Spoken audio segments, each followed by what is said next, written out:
हे भगवान, कैसा जमाना आ गया है। दुनिया में तो आग लग गई है। हैरानी नहीं होगी अगर कुछ ही दिनों में ये भी खबर आ जाए अखबार में कि इंसान ने इंसान को काट कर खा लिया। बस आपका तो हर बार का यही है।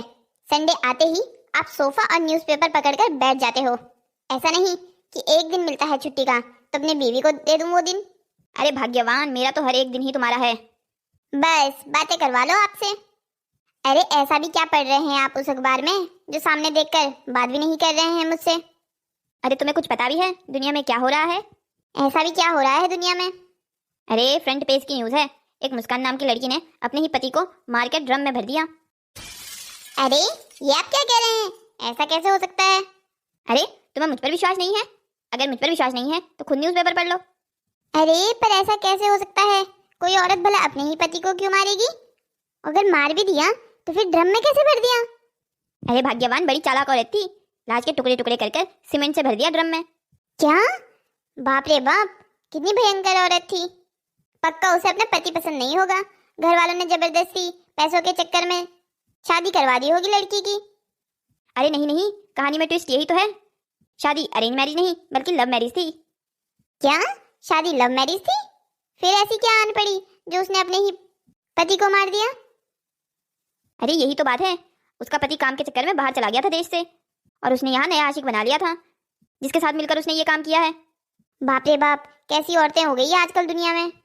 और कैसा वो मर्द था जिसने एक शादीशुदा औरत की जिंदगी बर्बाद कर दी। अरे पूछो मत, पता नहीं क्या हो गया है आजकल की इस दुनिया में। अरे भाग्यवान, तुम तो नहीं करोगी ना कभी कुछ ऐसा मेरे साथ?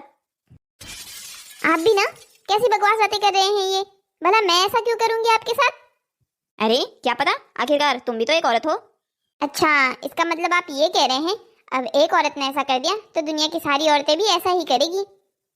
हाँ, मगर ये हो सकता है अगर आपने घर के अलावा कहीं बाहर ताका झांकी करने की कोशिश की ना तो क्या पता मैं भी आपका यही हश्र करूं। अरे बाप रे बाप भाग्यवान, तुम तो गुस्सा ही हो गई। ना बाबा ना, मेरी इतनी हिम्मत कहाँ कि तुमसे पंगा ले सकूं। अच्छी बात है, ऐसा करने की कोशिश करना भी मत। अब छोड़िए ये सारी बातें। आज संडे स्पेशल चाय पकोड़े बनाए हैं मैंने, जल्दी से आ जाइए। अच्छा ठीक है, आता हूँ। अरे मैं भी ना पागल ही हूँ, कहाँ इस पगलेट को ये सारी बातें सुनाकर अपना ही मूड खराब कर लेता हूँ। एक काम करता हूँ, मुस्कान को कॉल लगाता हूँ, वो मेरे कॉल का इंतजार कर रही होगी। पर अभी कैसे लगाऊँ? घर में तो ये भी है, अगर इससे पता चल गया मेरे अफेयर के बारे में तो कहीं कहानी मेरे ऊपर उल्टी ना पड़ जाए। एक काम करता हूँ, नाश्ता करके कपड़े चेंज करके कोई बहाना बनाकर बाहर निकल लेता हूँ घर से। बाद में मुस्कान से भी मिल लूंगा। सचिन, ये बढ़िया आइडिया निकाला है तूने। अरे आप कहाँ आज संडे के दिन इतना तैयार श्यार होकर जा रहे हैं? अरे कुछ नहीं, तुमने इतने ज्यादा पकोड़े खिला दिया आज, ये थोड़ी पेट में गैस हो रही है, बस बाहर घूमने जा रहा हूँ। गैस निकालने के लिए इतना तैयार श्यार होकर जा रहे हैं? और ये क्या, आपने मुझे क्यों काट ली? अरे कुछ नहीं, थोड़ा सोचा लुक चेंज करता हूँ। लुक चेंज करने के लिए मुझे काटनी जरूरी थी क्या? आपको पता है ना मुझे आपकी मुझे कितनी पसंद है। अरे कोई बात नहीं, इसका क्या है, ये तो फिर आ जाएंगी। मुझे आपके ये लक्षण कुछ ठीक नहीं लग रहे हैं। क्या मतलब है तुम्हारा राधा? तुम भी ना हर बात पे शक करती हो। अच्छा ठीक है, मैं घूम के आता हूँ थोड़ा सा। हाँ हाँ, मैं तो बस मजाक कर रही थी। जाइए जाइए, घूम के आ जाइए। ठीक है फिर चलता हूँ। और तुम एक काम करना, दिन का खाना मत बनाना आज मेरे लिए। आज मैं लंच बाहर ही करूँगा दोस्तों के साथ। अच्छा ठीक है, जल्दी आ जाइएगा। बस एक संडे तो मिलता है आपके साथ गुजारने के लिए मुझे, वो भी आप ऐसे ही बाहर घूमकर व्यस्त कर देते हैं। अच्छा बाबा ठीक है, जल्दी आ जाऊँगा। चल राधा, तू अपने घर के काम खत्म कर ले। इन मर्दों का क्या है, ये तो घूमेंगे ही, इन्हें घर के काम तो करने पड़ते नहीं। हमारे लिए तो संडे हो चाहे मंडे, हर दिन एक जैसा ही है। पूरा दिन काम काजों में गुजर जाता है। सचिन, कहाँ रह गए थे तुम? तुम्हें पता भी है मैं तुम्हारा कब से इंतजार कर रही हूँ यहाँ पर बैठ के। आई एम सो सॉरी बाबू, तुम्हें मेरी वजह से खामखा इतना वेट करना पड़ गया। ये तो बताओ तुम्हें देर कहाँ हो गई इतनी ज़्यादा? अरे तुम तो जानती हो ना मैं यहाँ अकेला रहता हूँ। अब मेरी शादी तो हुई ही है नहीं जो मेरे काम बीवी कर दे। मेरे अकेला मर्द हूँ, सारे काम खुद ही करने पड़ते हैं मुझे तो। हाँ तो मैं तो कब से तैयार बैठी हुई हूँ, तुम ही हो जो शादी के लिए तैयार नहीं होते। बना लो मुझे जल्द से जल्द अपनी बीवी, मैं कर दिया करूँगी तुम्हारे सारे काम। हाँ बाबू, चिंता क्यों करती हो, ये भी कर लेंगे। देखा, फिर कर रहे हो ना तुम शादी को टालने की बात। तुम्हें परेशानी क्या है, तुम्हें मुझसे शादी करनी भी है या नहीं? अरे बाबू तुम ऐसा क्यों कह रही हो, मुझे तुमसे शादी करनी है, पर अभी ये सिंगल लाइफ भी अच्छे से मजे से जी लो। तुम्हें पता भी है शादी के दूर से ही सुहाने लगते हैं। तुमने वो कहावत नहीं सुनी है, शादी का लड्डू है, खाए वो भी पछताए, ना खाए वो भी पछताए। सुनी है, बहुत बार सुनी है ये कहावत, पर मुझे ना ये लड्डू खाकर पछताना है। अच्छा बाबा ठीक है, कर लेंगे एक दिन शादी भी। तुमने इन बातों में मेरी एक बात तो आज नोटिस ही नहीं की। अरे हाँ, तुमने अपनी मूछें कटवाई है ना? हाँ, तुम्हें पसंद नहीं थी ना? तुम कहती थी ना कि मुझे तुम्हारी मूछें पसंद नहीं है, क्लीन शेव रहा करो। तो देखो मैंने कटवा ली। बहुत अच्छा किया, मुझे क्लीन शेव बॉयज पसंद है। वो मूछों वाले तो शादीशुदा बड़े मर्द लगते हैं। हाँ बिल्कुल सही कह रही हो तुम। वैसे एक बात तो कहनी पड़ेगी तुम्हारे लिए, मेरे साथ रह रह के तुमने अपने कपड़े पहनने का स्टाइल भी बदल लिया है। पहले कैसे पहना करते थे तुम, कुर्ती धोती? हाँ, तुम्हारी मेरी ज़िंदगी में आने के बाद बहुत कुछ बदल गया है। अरे अभी तो बहुत कुछ और बदलना बाकी है, तुम मुझे पूरी तरह एक बार अपनी ज़िंदगी में आने तो दो। हाँ हाँ, क्यों चिंता कर रही हो, तुम मेरी ज़िंदगी में जल्द ही आ जाओगी। अच्छा ठीक है बाबू, अभी मैं जाती हूँ, घर पर माँ मेरा इंतज़ार कर रही होगी। अरे इतनी जल्दी? अभी तो हम मिले ही हैं। मैंने तो सोचा था पूरा संडे आज हम साथ गुजारेंगे। अरे नहीं बाबू, पूरा संडे आज तुम्हें नहीं दे सकती। माँ से प्रॉमिस किया है, आज उन्हें मूवी लेके जाऊंगी, तो बस उन्हें वहीं लेके जाना है। अच्छा चलो कोई बात नहीं, अब जब तुमने प्लान बना ही लिया है आंटी के साथ, तो मैं क्या कर सकता हूँ? अरे क्यों नहीं कर सकते, तुम एक काम करो ना, मेरे साथ चलो, इसी बहाने तुम्हारा मेरी मम्मी से भी मिलना हो जाएगा। अरे नहीं नहीं, मैं अभी आंटी से मिलकर क्या करूँगा, तुम जाओ ना, मैं अपने दोस्तों से मिल लूँगा। अच्छा ठीक है, जैसी तुम्हारी मर्जी। अरे बाप रे बाप, ये तो अपनी माँ से मिलवाने की इतनी जल्दी में है, मानो कल ही रिश्ता करवा देगी। इन लड़कियों का भी ना पता नहीं क्या सीन है, शादी करने का भूत सवार इनके सर पे चढ़ जाता है। 2 पल की जिंदगी है, ऐसे नहीं आराम से मजे में जिए, उसके लिए भी इन्हें शादी को बीच में लाना जरूरी है। सचिन बेटा अब तू क्या करेगा आज पूरा दिन भर? जिससे मिलने के लिए घर पर बहाना बनाया था वो तो चली गई। कोई बात नहीं, बाहर वाली चली गई तो क्या हुआ, घर वाली तो घर पर ही है ना। घर ही चला जाता हूँ, कोई बहाना मार दूंगा। आंटी आपको अभी कैसा लग रहा है? अभी तो नहीं घूम रहा है ना आपका सर? अरे नहीं बेटा, मैं ठीक हूँ, तुम बेकार में ही इतनी चिंता कर रही हो। ये आप क्या कह रही हैं? मैं बेकार में चिंता कर रही हूँ? याद नहीं है आप कितनी जोर से गिरी थी? अरे बेटा, इस उम्र में तो ये सब कुछ होना बहुत आम बात है। नहीं आंटी, फिर भी आपको अपना ध्यान रखना चाहिए। वैसे आपके साथ मंदिर में कोई और नहीं था क्या? नहीं बेटा, मैं अकेली ही आई थी, मेरी एक बेटी है, वो भी इसी शहर में रहती है। अच्छा, तो आप एक काम कीजिए, मुझे उसका नंबर दीजिए, मैं उसको अभी कॉल लगाती हूँ, वो आपको लेने के लिए यहाँ आ जाएगी।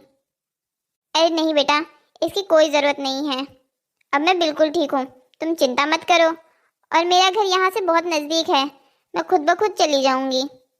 नहीं आंटी, मैं ऐसी हालत में आपको बिल्कुल अकेले नहीं जाने दे सकती। अगर आप नहीं चाहती कि मैं आपकी बेटी को यहाँ बुलाऊं, तो आप थोड़ी देर यहीं आराम कीजिए, जब मुझे लगेगा कि आप ठीक हो गई हैं उसके बाद चली जाइएगा। अच्छा ठीक है, जैसी तुम्हारी मर्जी। हाँ अच्छा आंटी, एक बात तो बताइए, आपकी बेटी अभी कहाँ है? वो आपके साथ क्यों नहीं आई थी मंदिर में? अरे बेटा, वो किसी काम के सिलसिले में थोड़ी देर के लिए बाहर गई थी, बल्कि उसने और मैंने तो आज संडे के दिन मूवी देखने का प्लान बनाया था।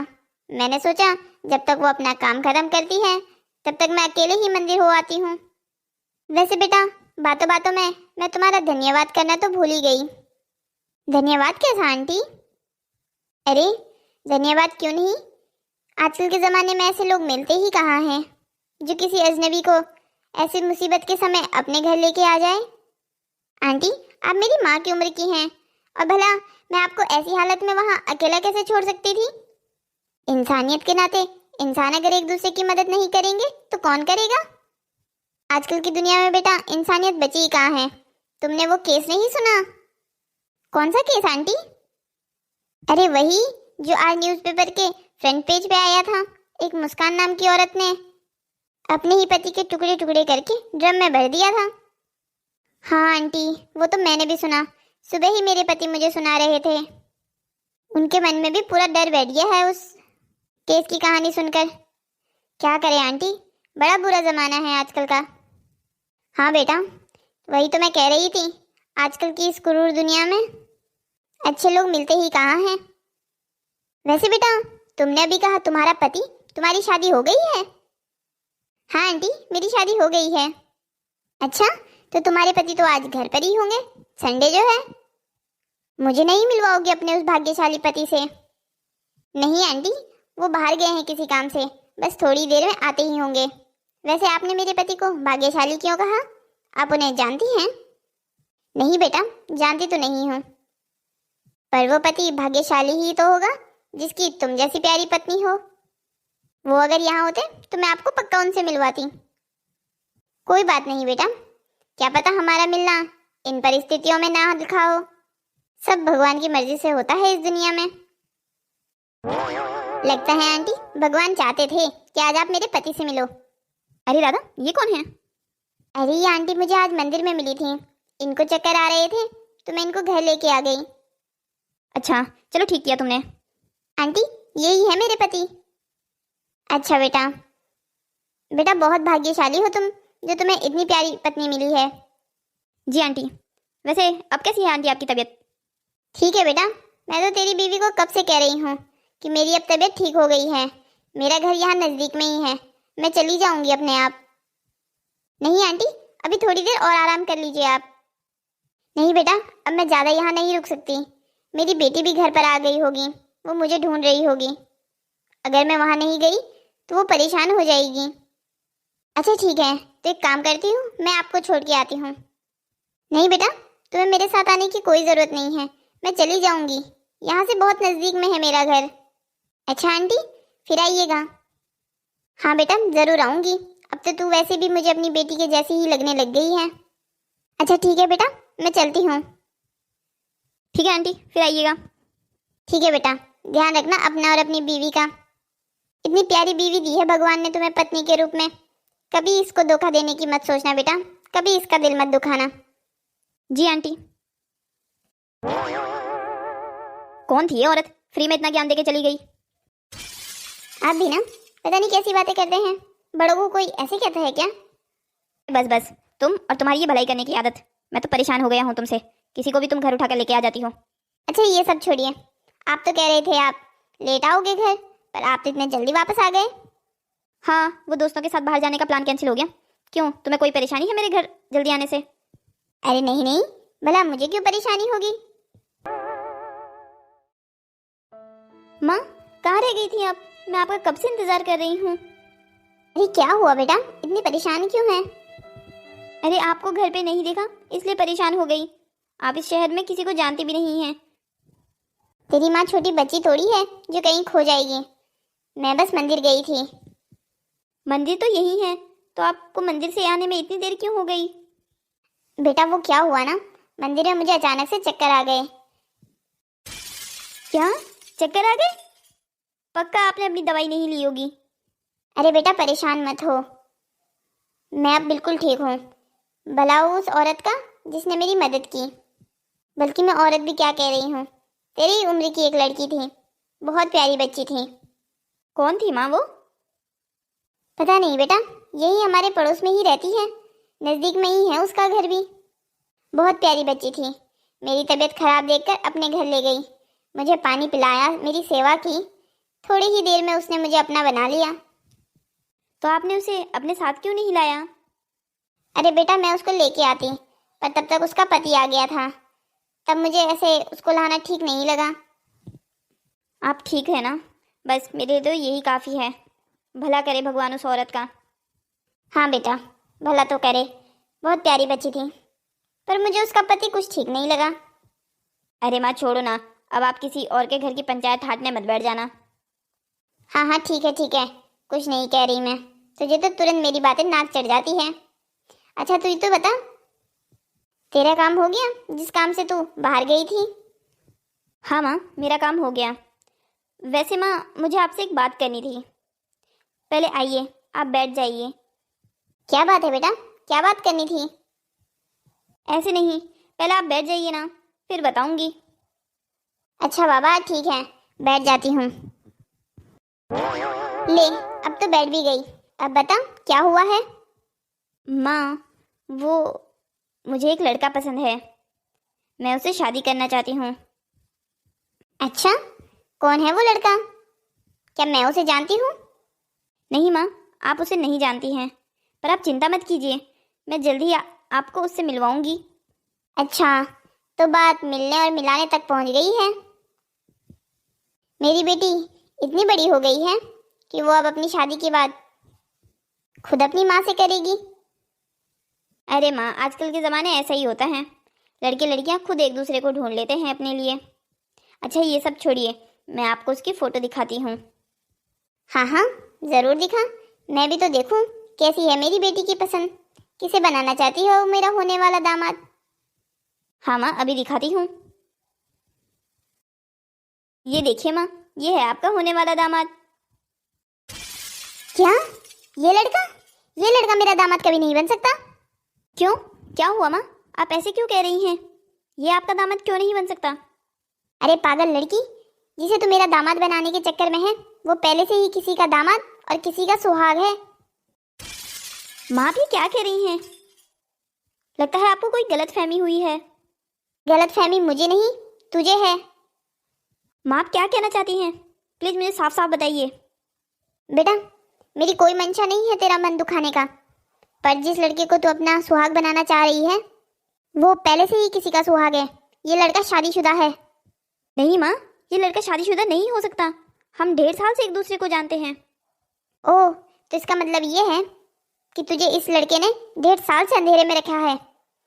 बेटा, मैं तुझे कह रही थी ना, एक लड़की ने मेरी आज मंदिर में मदद की। हाँ माँ, तो उस बात का इस बात से क्या ताल्लुक है? ताल्लुक है बेटा, उस लड़की ने मुझे अपने घर ले जाया था और थोड़ी ही देर में उसका पति भी वहां आ गया था। और ये पति पता है तुझे कौन है? यही तेरा वो लड़का जिसकी फोटो तूने मुझे अभी दिखाई है। नहीं माँ, ऐसा नहीं हो सकता है, मैं तो अभी इससे मिलकर आ रही हूँ। लगता है आपको कोई गलतफहमी हुई है। ओह, तो इसका मतलब ये है, जब राधा ये कह रही थी कि उसके पति काम से बाहर गए हैं, तब वो उस समय तेरे साथ था। बेटा, मुझे कोई गलतफहमी नहीं है, ये लड़का एक नंबर का धोखेबाज है। ये राधा और तुझे दोनों को धोखे में रख रहा है। इतनी अच्छी बीवी होने के बावजूद ये बाहर मुंह मार रहा है। माँ, मेरी तो जिंदगी उजड़ गई, मैं अब क्या करूँ? मैंने इसे कितना प्यार किया था, मुझे क्या पता था ये मेरे साथ इतना बड़ा धोखा कर रहा है। अब मुझे समझ में आया, जब भी मैं शादी की बात करती थी तब ये उन बातों को टाल क्यों देता था। आज भी जब मैंने इसे कहा कि तुम मेरे घर चलो, मैं तुम्हें अपनी माँ से मिलवाती हूँ, तो इसने तुरंत वो बात टाल दी। हाँ बेटा, अब तुझे बातें सारी समझ में आ रही है। वो इसीलिए ये बात टालता था क्योंकि उसकी पहले से एक बीवी है। अरे, ये अननोन नंबर से मुझे किसकी कॉल आ रही है? उठा के देखती हूँ। हेलो बेटा राधा। ओह आंटी, आप हैं? ये आपका नंबर है? ये मैं सोच रही थी ये अननोन नंबर से मुझे कॉल कौन कर रहा है। हाँ बेटा, ये मेरा नंबर है। अभी तबीयत कैसी है आंटी आपकी? आप घर अच्छे से तो पहुंच गई है ना? हाँ बेटा, मैं घर अच्छे से पहुंच गई हूँ। तो मेरी बात ध्यान से सुन, अभी अपने पति को बिना बताए तो यहाँ आ जा। क्या बात है आंटी, आप कुछ परेशान लग रही हैं और मुझे क्यों वहाँ आने को कह रही हैं? मैं तो आपका घर भी नहीं जानती। बेटा, मेरी बेटी तुझे भी एक एड्रेस सेंड करेगी, तू वहाँ आ जा बस। और हाँ, एक बात का ध्यान रखना, तू यहाँ मुझसे मिलने आ रही है, ये बात तेरे पति को मत बताना। ऐसी क्या बात है आंटी? बेटा, तू एक बार बस मुझ पे भरोसा करके यहाँ आ जा, मैं तुझे सब कुछ सच सच बताती हूँ। ठीक है आंटी, आप रुकिए, मैं थोड़ी ही देर में वहाँ पहुँचती हूँ।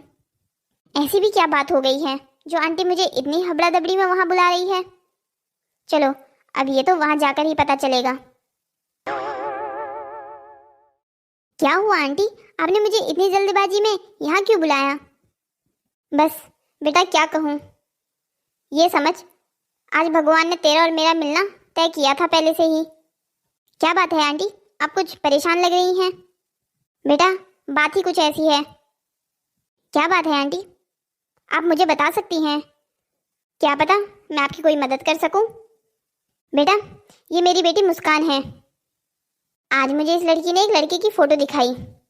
ये कह रही थी कि इसे उस लड़के से शादी करनी है। अरे आंटी, तो इसमें परेशान होने की क्या बात है? आजकल के लड़के लड़की तो सब एक दूसरे को पहले से ही पसंद कर लेते हैं। अब मेरी ही ले लीजिए, मैंने भी सचिन जी से लव मैरिज ही की है। हमने पहले एक दूसरे को पसंद किया, बाद में एक दूसरे को घर वालों से मिलवाया।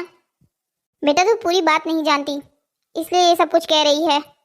तुझे पता है इस लड़की ने जिस लड़के की फोटो दिखाई वो कौन था?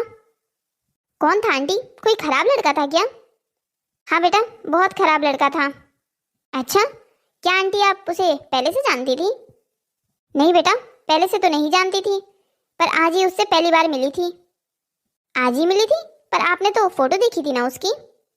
हाँ बेटा, इसने तो मुझे फोटो ही दिखाई थी, पर मैं उससे तेरे घर पर मिली थी। मेरे घर पर? मैं कुछ समझी नहीं आंटी। बेटा तेरा पति ही वो लड़का है जिसकी फोटो मेरी बेटी ने मुझे दिखाई थी। नहीं आंटी, ये कैसे हो सकता है? मेरे पति वो लड़का कैसे हो सकते हैं? यही सच है बेटा, तेरा पति तेरे साथ धोखेबाजी कर रहा है। उसने तुझे ही नहीं, मेरी बेटी को भी धोखे में रखा है। उसने मेरी बेटी को ये नहीं बताया कि वो एक शादीशुदा मर्द है, बल्कि उसके साथ 1.5 साल से रिलेशनशिप में है। बल्कि तू यकीन नहीं करेगी, आज तुझे वो ये कहकर बाहर गया था ना कि वो काम से जा रहा है। वो किसी काम से नहीं जा रहा था, बल्कि वो मेरी बेटी से मिलने आया था। क्या सचिन मेरे साथ इतना बड़ा धोखा कैसे कर सकते हैं? मैंने तो उन्हें भगवान का दर्जा दिया था। बेटी वो लड़का भगवान नहीं, शैतान है, शैतान। उन्होंने इतने समय तक इतना बड़ा राज छुपा के रखा, अब मुझे इस बात की भनक तक नहीं हुई। बेटा सचिन ने बहुत होशियारी से तुम दोनों को पागल बना के रखा है, पर तुम दोनों चिंता मत करो, उसके इस नाटक से अब पर्दा फाश हो चुका है। पर आंटी मुझे नहीं लगता वो कभी अपने मुंह से कबूल करेगा कि मुस्कान उसकी गर्लफ्रेंड थी। वो पक्का मुझे झूठी कहानियां सुनाने की कोशिश करेगा। तो चिंता मत कर बेटा, उसे ये झूठी और सच्ची कहानियां सुनाने का कोई मौका नहीं दूंगी मैं। तू बस अभी अपने पति को कॉल कर और उसे यहाँ बुला, पर उसे ये मत बताना कि तुझे उसकी सच्चाई का पता चल चुका है। तू बस उसे ये कहकर यहाँ बुला कि तूने उनके लिए सरप्राइज तैयार करके रखा है। ठीक है आंटी, मैं अभी उनको कॉल मिलाती हूँ। अरे राधा, कहाँ चली गई हो तुम? पूरे घर में ढूंढ लिया है तुम्हें। अरे वो एक इमरजेंसी में मैं अपनी फ्रेंड के यहाँ आ गई थी। आपकी यहाँ ज़रूरत है, आप एक काम कीजिए, गाड़ी लेकर जल्दी से यहाँ आ जाइए। अरे क्या हुआ है, बताओगी भी कुछ? अभी मैं आपको फ़ोन में कुछ नहीं बता सकती, आप बस जल्दी से जल्द यहाँ आ जाइए। अच्छा ठीक है, मैं अभी आता हूँ। तुम एक काम करो, मुझे एड्रेस सेंड करो। ठीक है, आप जल्दी यहाँ पहुँच जाइए। एक बहुत बड़ा शौक आपका इंतज़ार कर रहा है। आंटी जैसा आपने कहा था, मैंने उन्हें यहाँ बुला लिया है, पर अब आगे क्या? आगे का क्या सोचा है आपने? कैसे उनके ही मुंह से उनकी सच्चाई उगलवाएंगी आप? बेटा चिंता मत कर तू, तेरा पति खुद के मुंह से खुद ही सच्चाई उगलेगा आज। बेटा ड्राइवर से जो मैंने सामान मंगवाया था वो सामान आ गया है क्या? माँ सामान तो आ गया है, पर आपको क्या लगता है ये आइडिया काम करेगा आपका? हाँ बेटा, आइडिया काम जरूर करेगा। इस केस से दुनिया भर में दहशत फैल गई है, ये दहशत ही आज हमारे काम आएगी। बेटा तो एक काम कर, तू मेरे साथ मेरे कमरे में चल। यहाँ तेरे पति से तू नहीं बल्कि मुस्कान मिलेगी। तेरी और मेरी एंट्री हम बाद में करेंगे। ठीक है आंटी, जैसा आप कहो। अब मेरी दुनिया तो उजड़ ही गई है, पर अब इसका नुकसान सचिन को भी पूरी तरीके से उठाना पड़ेगा।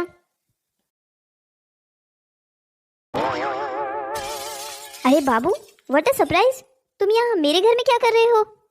अरे मुस्कान, तुम यहाँ क्या कर रही हो? ये मेरे किसी रिलेटिव का घर है, तुम एक काम करो, यहाँ से जल्दी चले जाओ। अरे बाबू क्या हो गया है? तुम मुझे देखकर इतना गुस्से में क्यों हो? इससे पहले तो तुम मुझे देखकर इतना गुस्से में कभी नहीं हुए। अरे मैं कह रहा हूँ ना, तुम यहाँ से चली जाओ। लगता है ये घर तुम्हारे रिश्तेदार और मेरे कॉमन दोस्तों का है। हाँ हो सकता है, पर तुम एक काम करो, अब यहाँ से चली जाओ। लगता है तुम अभी भी सच बताने के मूड में नहीं हो सचिन। कैसा सच? कौन सा सच? क्या कहना चाहती हो तुम? ओह, तो लगता है तुम ऐसे नहीं बताओगे। चलो कोई बात नहीं, मैं तुम्हारे लिए गिफ्ट लेके आई हूँ। गिफ्ट? कैसा गिफ्ट?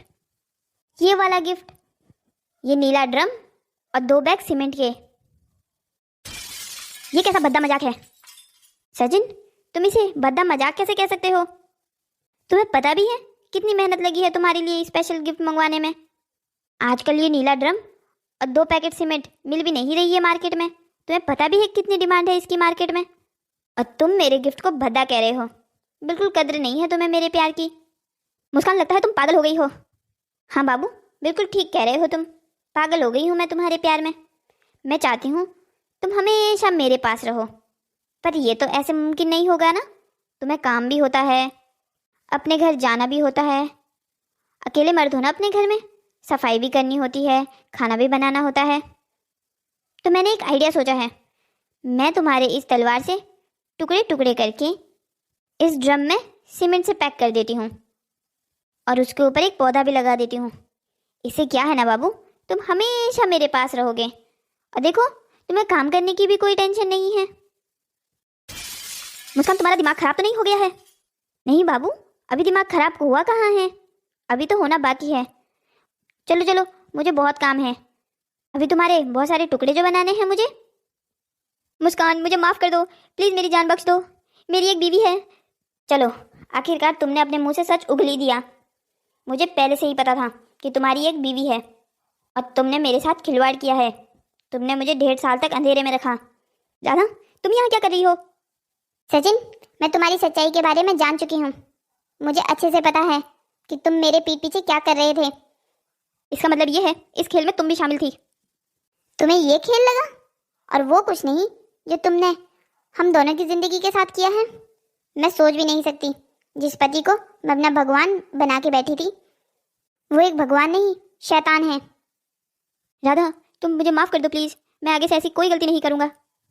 तुम्हें माफ़ी सिर्फ मुझसे नहीं बल्कि मुस्कान और उसकी मम्मी से भी मांगनी चाहिए। तुमने सिर्फ एक पत्नी के साथ नहीं बल्कि एक मासूम लड़की की ज़िंदगी के साथ भी खिलवाड़ किया है। मुस्कान, तुम भी मुझे माफ़ कर दो, मैं तुम्हारा भी बहुत बड़ा गुनहगार हूँ। सचिन, मैं सोच भी नहीं सकती थी जिस आदमी को मैंने इतना प्यार किया वो मेरे साथ इतना बड़ा धोखा कर रहा था। सचिन, तुम्हें शर्म आनी चाहिए। एक शादीशुदा मर्द होने के बावजूद भी तुम बाहर दूसरी औरतों पर बुरी नज़र डाल रहे हो। तुम जैसे मर्दों की वजह से ही हमारे समाज में औरतें सुरक्षित नहीं हैं। आंटी, आप बिल्कुल ठीक कह रही हैं, मुझ जैसे ही मर्द हैं वो दुनिया में जिनकी वजह से औरतें सुरक्षित नहीं हैं। मैं मान रहा हूँ कि मेरी गलती है और आप लोग मुझे इसके लिए क्षमा कर दीजिए। राधा, मैं तुम्हारे पति को मेरी तरफ से माफ़ कर रही हूँ और अपने पति को कह देना मुझे दोबारा अपनी शक्ल ना दिखाए। आगे तुम्हारी मर्जी है, तुम इसके साथ क्या करती हो ये तुम्हारी पर्सनल चॉइस है। चलिए माँ यहाँ से। चलो बेटा। राधा, तुम प्लीज़ मुझे माफ़ कर दो। सचिन, मैं तुम्हें इतने आसानी से माफ़ नहीं कर सकती। तुमने मेरा विश्वास तोड़ा है।